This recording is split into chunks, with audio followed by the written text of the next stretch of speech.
Welcome to the Motherhood Alliance podcast, the podcast dedicated to empowering moms and families on their health and wellness journey. I'm Brittany Suttner. And I'm Andrea Rinkus. Together, we're here to explore holistic approaches that go beyond conventional medicine. Each week, we dive into topics that matter most to you. Everything from nutrition and mental health to alternative therapies and natural living. And whether you're a new mom navigating the early stages of parenthood or a seasoned pro looking for new ways to support your family's well-being, you're in the right place. Even better, all of our guests are local small business owners who you can actually talk to and work with.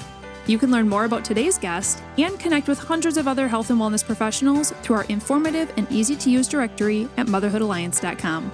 Before we get started, keep in mind that this podcast is for informational and educational purposes only and is not a substitute for personal healthcare advice. Please consult your healthcare provider before making any changes based on the podcast content. Thank you for joining us on this journey. Are you ready to help your family thrive? Let's get started. Hi, we are Britt and Andrea from motherhoodalliance.com, and we are excited to welcome you to a 4-episode series with Elisabeth Potaczek, the owner of Soul Echo Yoga based in Appleton, Wisconsin. Elisabeth brings a truly holistic approach to everything she teaches by blending her backgrounds in yoga, massage, and functional personal training to create classes that are unique and have intention behind every movement. Her specialties include functional yoga, meditation, yoga nidra, and pre- and postnatal yoga, all grounded in the belief that mindful movement is one of the best ways to take care of your body and mind. Whether you would consider yourself a yogi or not, we believe that you'll learn a lot in these episodes as we discuss the history of yoga, styles, myths, and numerous benefits of yoga. When she's not teaching, you'll likely find Elisabeth hiking, strength training, reading a good book, cozying up with her 2 rescue cats, Olive and Remy, or joyfully preparing for a baby in early 2026 with her husband. Okay, it's time for you to meet Elisabeth. Hello, welcome back. We are excited to be back in episode number 3 with Elisabeth, and today we're going to be talking about the countless benefits of yoga. Now, if you're like, well, I've done yoga, it's not really my thing, I would encourage you to keep this rolling because I think you're going to learn a lot in this episode. And listen to the last couple because we've had some really good discussions on this stuff. Who would have thought you could have 4 completely different episodes about yoga? But here we are, and I feel like we could have 4 more. There's plenty to get deep into, right? Just a lot of topics, That's why yoga has been the one constant in my life for the last 25 years. And I don't see myself stopping anytime soon because, it's an ocean of knowledge and I know like a little shot glass of it. Yeah. Yep, exactly. Well, let's start in on what you do know about the benefits of yoga. And so let's start with the physical side. That, like you said, with the Western world, we've really honed in on the physical side of yoga. So like the benefits of strength training are kind of easy to understand, right? But why should someone make time for yoga? What are the physical benefits? Yeah. So, I love these questions. Physical benefits of practicing yoga, you're going to have improved flexibility. That's kind of like the obvious one. Like you're going to be able to stretch a lot easier and further. You're going to build strength as well. It's not the same as strength training, but it does have that strength building aspect. It's going to support your mobility, that being able to move your shoulders and your hips, your ball and socket joints, keeping your knees hinging and your elbows hinging and your wrists and ankles moving. It's going to also, if you do a more vigorous practice, can be cardio related. So it's that's why there's so many different styles of yoga because there's so many different benefits to yoga, but also kind of like with Pilates, your posture, you're going to stand up straighter, you're going to sit up straighter and be able to balance a lot better as well. So like we're working your core. You might, it's coming up to winter. You might slip on the ice if you have a good core and good strength and good mobility. Hopefully you can catch yourself before you fall. That's kind of like the one thing. When you're talking like flexibility, mobility, I always think I think people think so much of like today or like just right now, but you think if you continue this yoga practice, continue strength training, all the benefits that have to do with like, especially yoga, your future as an older person, you're going to thank your younger self because you can't, the older you get, you're not going to have as much ability to be as flexible or as mobile or as balanced. It's like my French major that I don't use at all. Like I I can understand some. I can speak very little. Yeah. I can read it most of the time, but because I don't use it, it's just kind of like off in the back of my brain. Yeah. Whereas like, and I know like currently in where I'm at in life right now, I'm kind of doing a rotation of exercises, but I have done phases of only doing yoga. Like I did a 108-day challenge with Travis Elliott online, and I only did, I was seeing my personal trainer at the time too. So like one day a week, I would see her once every other week, but I did yoga almost every other day if I wasn't resting. And that, like, because you can practice it every day and it's meant to practice every day, then like it's crazy what it can do for your body. But if you only have one day a week to do it, that's just as good, so it's I just think it's wild. Well, and also, I mean, you think too, if somebody is a runner, we've dealt with runners, and we are that too. Recovering endurance athletes. Yes, we are recovering endurance athletes wiser, right? But the thing is like, I know with a lot of runners or triathletes or whatever, they get so into their sport, but they don't think about how yoga, or rest days too, but yoga will really help benefit their running game. Like they will be faster, they'll be stronger as a runner if they have this kind of, yoga as part of their training schedule. Well, in my first yogi that I really connected deeply with was Baron Baptiste. And he used to be on staff for I want to say it was the Philadelphia Eagles football team. His parents were both yogis, or like the studio I taught at in De Pere with Ryan. She works with a lot of the Packers. She wrote a book, Yoga for Athletes. So you can, you pick up the book, look at the sport. Here are some stretches that are going to really benefit you. So it can get very specific, but it doesn't need to. I agree. When I think about just the average American, like even if I just look at within our own household, like my husband, he's a financial advisor. So like he works at a desk a lot, right? And so his shoulders and his neck have so much tension because he's so busy that he forgets to take breaks. And we talk about this, but like in everyday life, what type of movement is going to benefit him best? What type of movement is going to benefit me best, right? When I do a lot of computer work, right? And our history is in fitness, but I spend a lot of time sitting. And so as you're talking through those things, I'm like, if somebody were to start, if they're doing nothing right now for carving out time for fitness, if they were to start with one thing, I would say it should be yoga, because it's going to be working those muscles. Like you said, it's going to be starting to give you those strength and those cardio aspects from maybe a more gentle level. But the amount that our bodies are stiff right now, especially with our foods, we could get into whole other topics on inflammation and all this other stuff. But what adult out there does not have a complaint of some sort of stiffness these days? Right. Especially in the same parts too. The back, the hamstrings, the glute, all these things are weak and they're just not working. Yeah. And you had mentioned in our prior episode the benefits of yoga for your fascia too. Can you share a little bit about what is fascia and then how does yoga benefit it? Yeah, absolutely. So being a former massage therapist too, I really love let's fascia. Get nerdy. Let's do it. Because I'm also a recovering endurance athlete. And when I went to massage school, they were like, fascia doesn't stretch. And I was like, I know. Why is everybody telling me to foam roll my IT band? Because it hurts. Yeah. If you've done it, you know how bad it hurts. So that's when you hop in the hot tub or slap a hot washcloth on your IT band. And then maybe you foam roll it, but maybe you just give it a little stretch. And that's where yin yoga or restorative yoga comes in really nicely. So regular yoga, you're going to activate your muscles. You're going to stretch your biceps, your hamstrings, your back. But that fascia needs at least 90 seconds to soften and to start for your nervous system to be like, oh, okay, now we can settle. Now we can get into that, like that Achilles, the chest is so tight. And yin yoga, you hold for at least 90 seconds, if you up to 5 minutes, like pigeon pose for your hips for 5 minutes on each hip, you will walk out a new person. Because when you hold that pose, all of that blood flow is getting into that hip. Your nervous system softens. It allows the muscles around the hip to soften. And then that blood flow gets into the fascia and allows the fascia to start to regenerate. Like, so I mentioned Travis in a couple episodes, Interdimension TV. He got hit by a car, and that's when he found yin yoga. And he was like a couple weeks back teaching full time because he took the time to take care of his body the way it needed to be taken care of.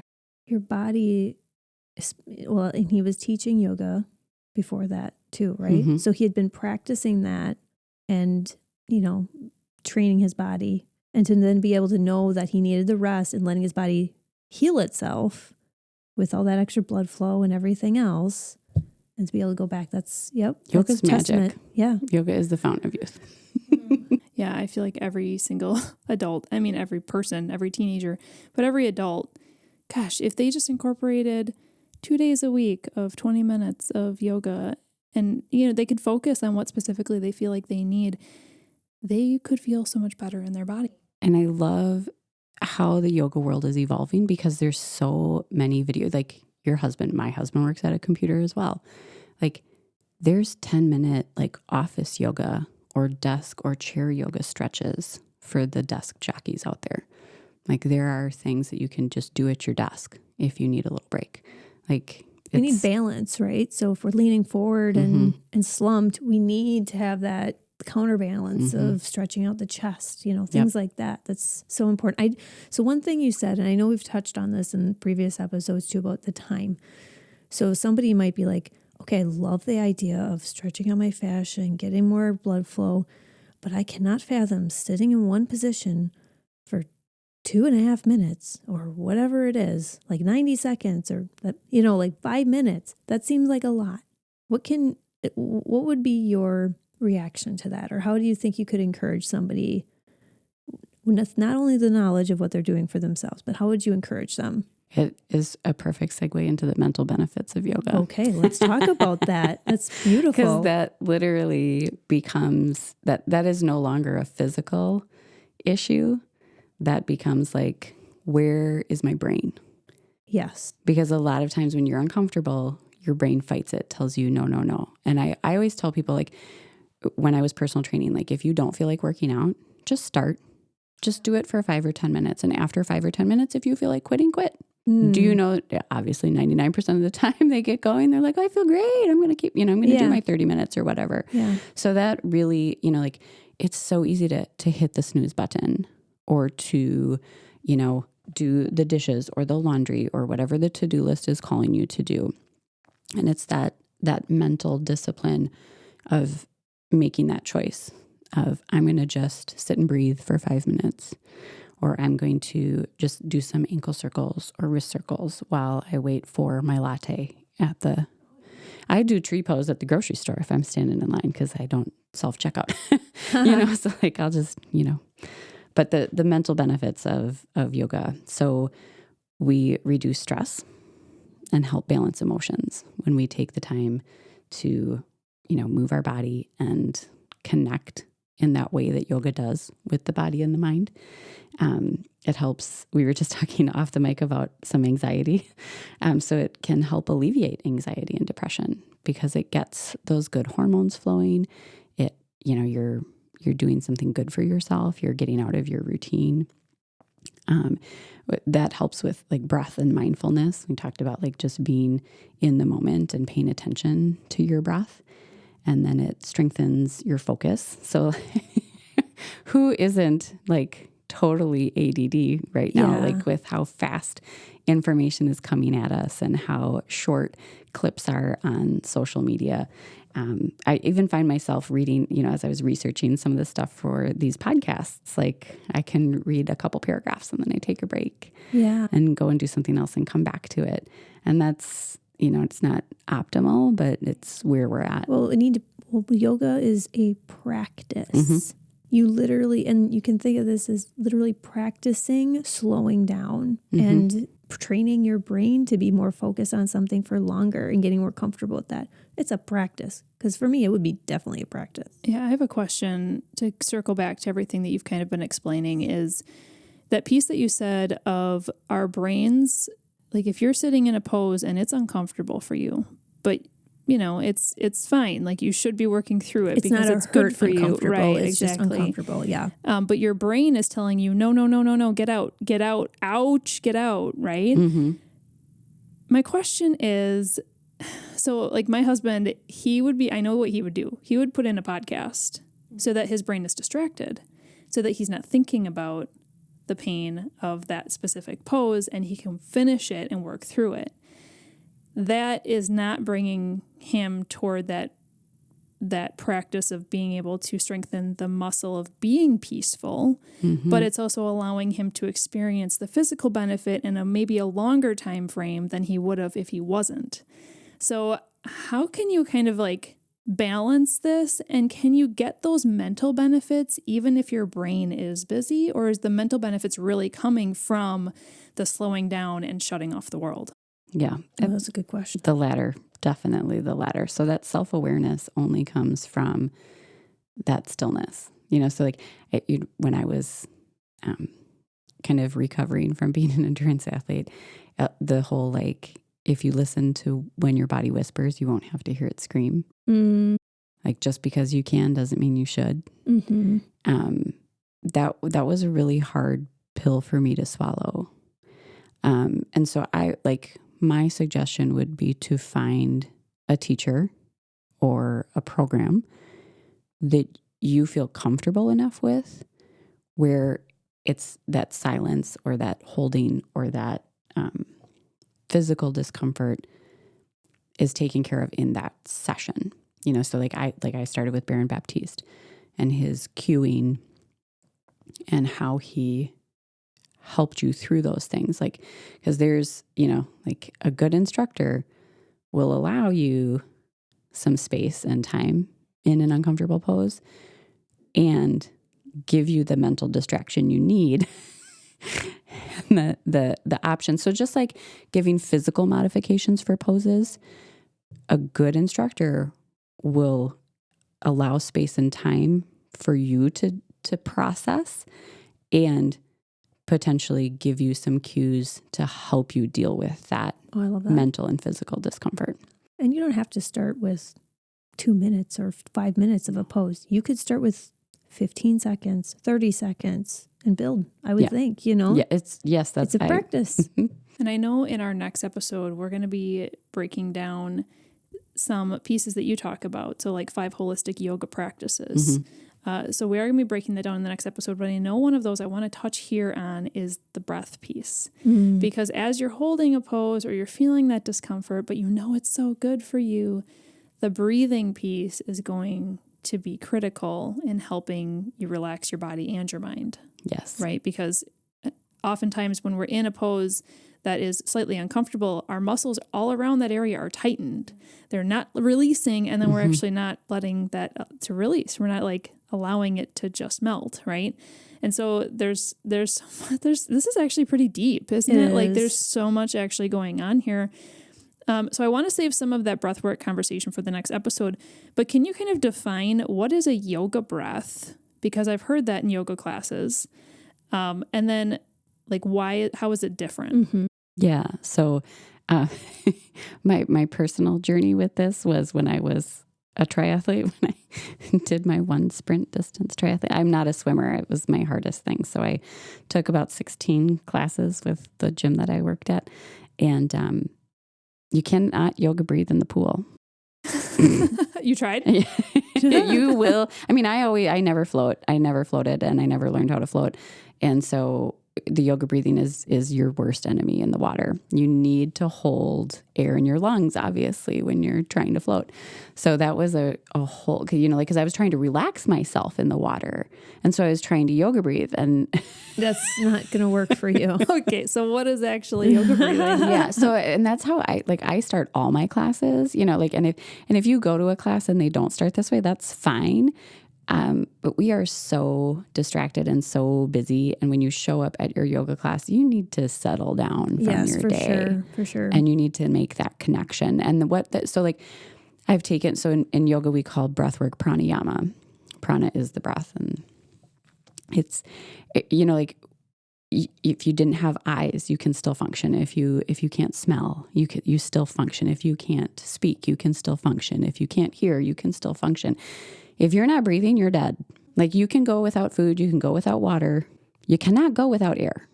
So breath is life. And most of us don't, fully breathe. And in yoga, we work with a 3-part breath. So we breathe in through the nose, through the sinus cavity, down the throat. We fill up not just the chest, but the lungs 360. And that's really important as personal trainers. Yes. And then down into the belly, and not just the belly, the side body, the lower back. And the poses help you get into different parts of that.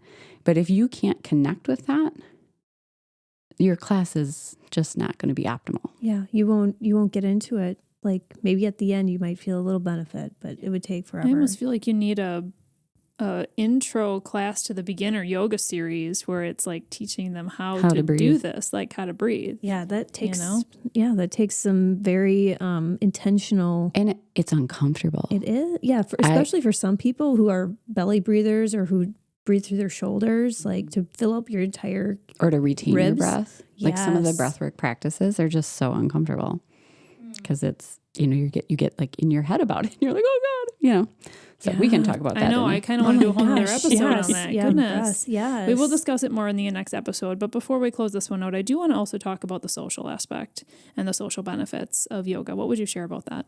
I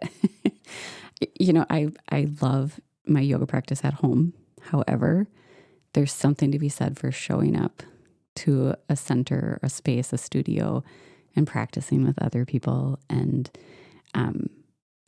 honestly, that's my favorite part about teaching is watching my students connect to each other and just learn about each other and ask questions about their lives. And it's just really special having that social network of people who feel like they belong, they're included. And wherever you are on your yoga journey, you're welcome in our space. Let's dive into that social benefits a little bit more. So what long-term benefits are there socially? Yeah, just that community. Given the time that we live in right now, I feel like it's easy to feel divided or separate. And what I really love about yoga is that it means to unite people, not just your body and your mind, but to make that connection with someone else and to know that you have a safe space. The true magic of yoga is transformation. And I feel like a lot of that has to do with the community that you build and the community that you're opening up to. Mm-hmm. And we talked about how in this world we're just we all have like squirrel syndrome. Things are moving so fast. We're always so distracted. And we are shoulder to shoulder with a lot of people in fun ways and busy ways. Like you can go to concerts with people or you bring your families together and it's like this beautiful chaos. But how often are we actually shoulder to shoulder in peacefulness with other humans? In that deep rooted connection of, wow, this is powerful. And thank you for sharing space. Like that's it. There's a lot to be said for how that makes people feel. That's wonderful. I want to circle back to talking about Soul Echo Yoga, though, one more time with your business, because I know you do a lot of community service in our area. Can you share why that's important to you and then maybe a little bit about where people would find you doing that? Yeah, absolutely. So my business partners, Savi and Mark, when we decided to have Being Collective and join our entities, mental health was one of the biggest things about why we wanted to create a space for people in Appleton area. So we chose a couple of different local organizations. I was introduced to NAMI from a mutual friend who did some fundraising for the National Alliance on Mental Illness. And we luckily have a chapter here in Appleton. So every other month I go there and do a class for their volunteers. I really love what they offer the community. They have free classes. They have a peer-to-peer class. They have like for family support. So where you just learn about mental illness and how you can find resources, or they talk about the physical aspects of like taking care of yourself and different things. So the structure that they have at NAMI is really phenomenal. We also help out prevent suicide Fox Cities. Cindy Refke, who heads that up here in Appleton, she just does a super job getting out in the community, making that aware, taking that stigma down. And then the other organization that we do a little help with is the Foxvale Humane Association. I do, again, a class for their volunteers. And then we had kitten yoga in August at the space. And it was so fun. All the kittens got adopted. Oh my gosh. Wow. Yeah, it was. Yeah. So, I mean, who doesn't love baby animals? I know. Yeah. Oh my God. Well, thank you for serving in our community. I think that's just amazing, and that you're focusing in on areas that just mean so much to you guys. So I do want to mention for those of you who are listening that Elisabeth has offered a free class when you mention that you heard about her through this episode and you share one thing that you learned, which is super fun. And we have one more episode coming up, you guys. If you've not listened to our prior ones, goodness, these have been such great conversations. Make sure that you go back and do. But for our last episode, we're going to be talking about holistic yoga, functional yoga. We've been hinting toward these like 8 pillars or 10 commandments, Elisabeth called them. We've also been hinting toward her 5 holistic yoga practices to reset and reconnect. And so we're going to be breaking those down in this next episode. So this is going to be a great one coming up next. If you enjoyed this episode, would you consider leaving a rating or review or sharing it directly with a friend who could benefit from the information? We know that you're a busy mom or caregiver, and our goal is to make your life easier by bringing tips and tricks directly from experts into your earbuds. By sharing this episode with someone you love, you can play a critical role in helping to make their life easier as well. We appreciate your time, and thank you for being a part of the Motherhood Alliance family.